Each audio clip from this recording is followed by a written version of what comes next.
Good day everyone, my name is Saijan A. Kanabi, a grade 11 student of Taft National High School. Now, I will discuss binomial theorem. Before we start our topic, I would like to discuss the objective of this topic. First is define binomial theorem, learn how to expand a binomial polynomial, and find a particular term in an expansion binomial. Since I am done to discuss the objective, now we will go to our main topic, which is binomial theorem. What is binomial theorem? Binomial theorem is a polynomial that has a two-term. Like for example, quantity of 7x plus 2 raised to the power of 5, where the first term is 7x and the second term is a positive 2. In binomial theorem, we will have a Pascal triangle that shows the binomial expansion. Pascal triangle is a triangular arrangement of number that shows the coefficient in binomial expansion and many other mathematical patterns such as those related to combination and probability. By this formula or the triangular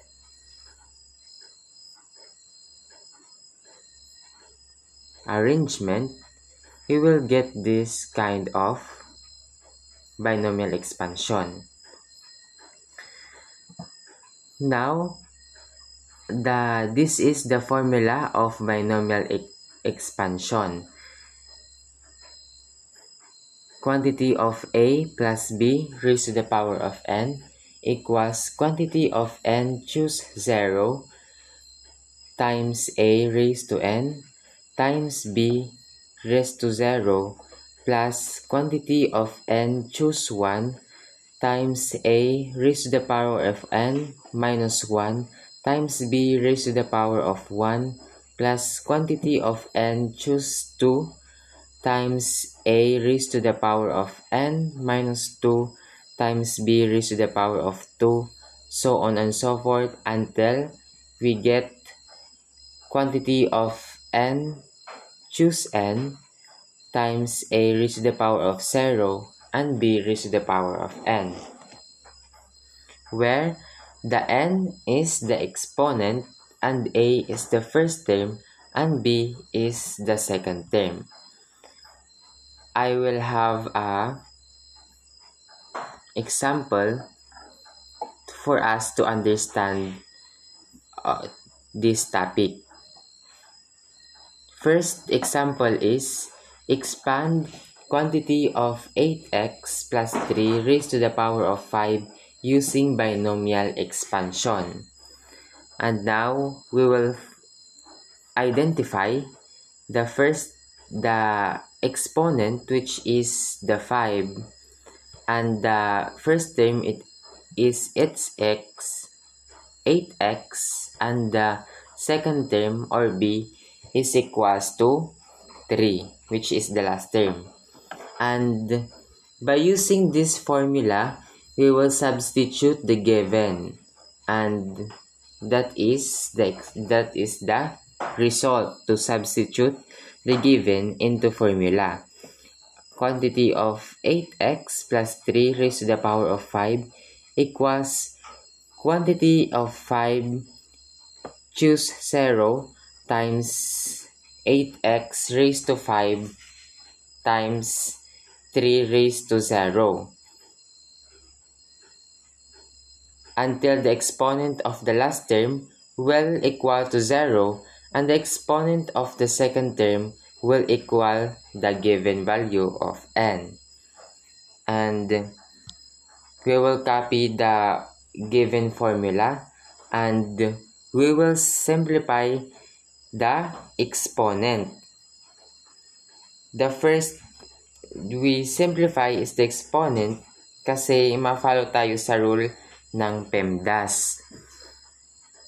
which is in the quantity of 5, choose 1 times 8x equals to quantity of 4 because 5 plus 1 equals 4. And the quantity of 5, choose 2 times 8x raised to the power of 3 because 5 minus 2 equals to 3. And so on and so forth.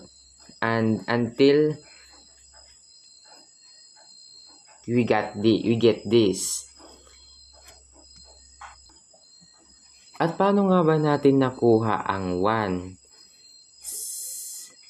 Simple lang. Ating i-calculate and we will input into calculator 5 shift divide 0 is equals to 1, and 5 shift divide 1 is equals to 5, and 5 shift divide 2 is equals to 10, and 5 shift divide 3 is equals to 10, and 5 shift divide 4 is equals to 5, and 5 shift divide 5 is equals to 1. And lastly, we get the answer, which is the quantity of 8x plus 3 raised to the power of 5. And how will we get this answer? Simple lang. 1 times 32,768 times 1 equals 32,768. We will copy the x raised to the power of 5 plus 5 times 4,096 times 3 is equals to 61,440.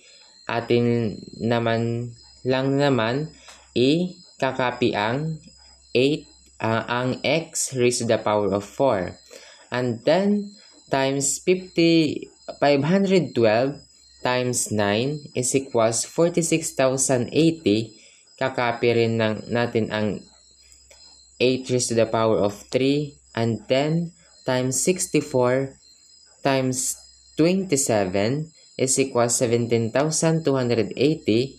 Copy the 8 squared, and 5 times 8 times 81 will be 3,240. Copy the x, and 1 times 1 equals 1 times 243 is equals positive 243.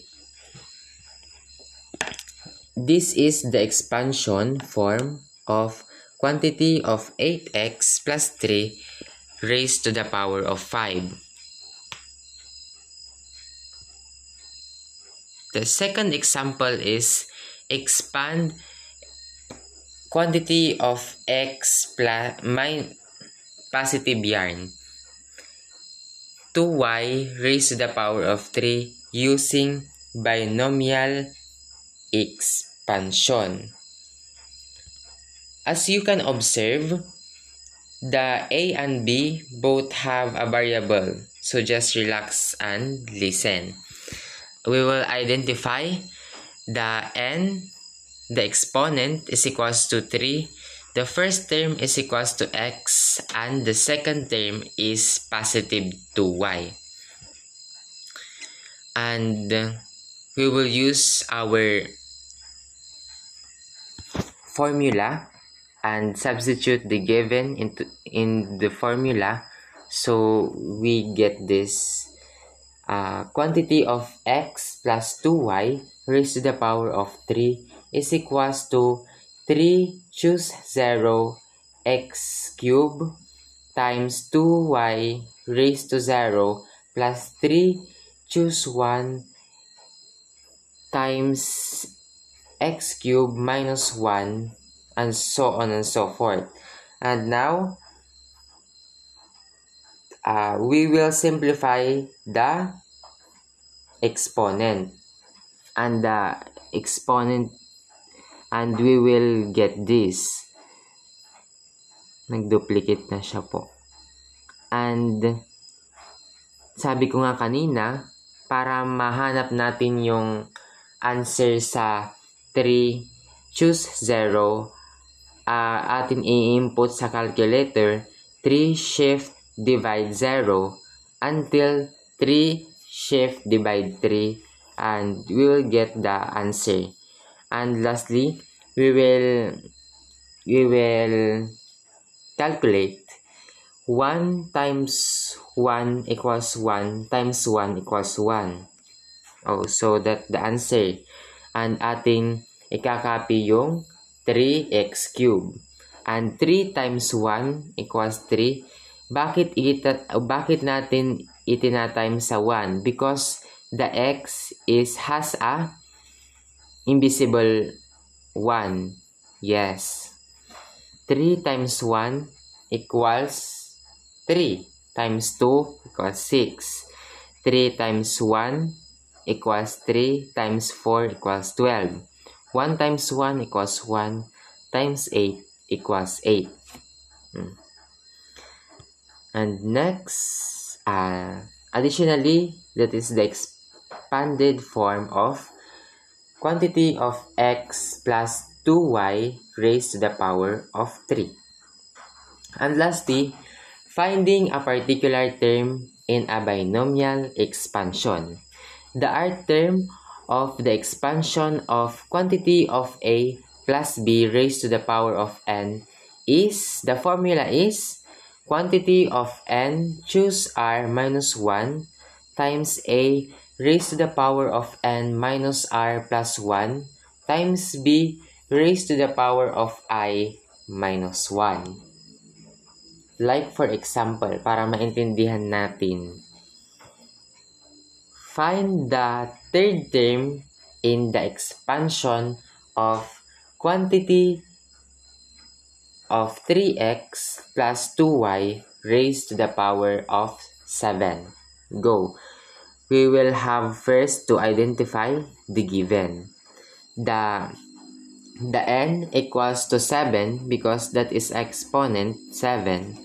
And the r is equals to 3y3 because we will find the third term. And a is the first term, which is the 3x, and the b is positive 2y, which is the last term or the second term. And we will use a formula to substitute the given by the formula, and we will be able to answer this kind of problem. And we will substitute. Yes. The n equals 7, so the 7 is here. And now we will simplify the parentheses and the exponent. So that 7 in the denominator of the parentheses, which is the 3, is minus 1 is equals to 2, and 3x raised to the power of 7 minus 3 is equals to 4 plus 1 is equals to 5. And quantity of 2y raised to the 2y raised to the power of 3 minus 1 is equals to 2. So, sabi ko nga kanina, para mahanap natin yung 7, choose 2, we will simple input in the calculator 7 shift divide 2, which is 21, and 3 raised to the power of 5 times 2 raised to the power of 2 is equals to 243 times 4. So, like ilalagay yung ating given, which is the quantity of 3x plus 2y raised to the power of 3 is equals to 21 times 243 times 4 times 4.